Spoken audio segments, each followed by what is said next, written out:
शौकीन हो, बाबे भतार शौकीन हो। लेला मजा रात दिन हो, लेला मजा रात दिन हो।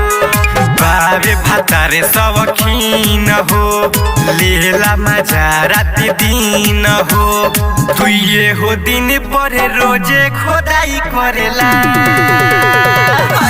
रजाई में बजाई करेला, रजाई में बजाई करेला।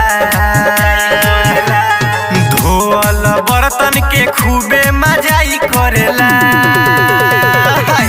रजाई में बजाई करेला, रजाई में बजाई करेला, रजाई में बजाई करेला, रजाई में बजाई करेला।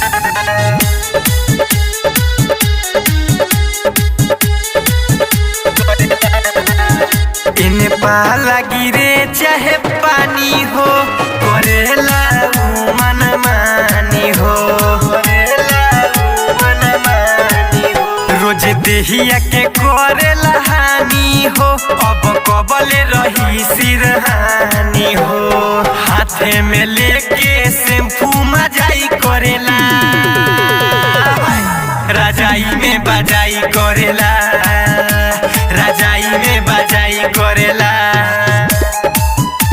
रजाई में बजाई करेला, रजाई में बजाई करेला।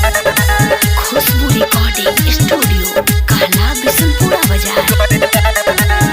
निकलेला कोई के बहाना हो, जब सुने पुनीत के गाना हो, सुने पुनीत के गाना हो। भले खाई नाई खाना हो, नाच देखे में रहे रोजाना हो।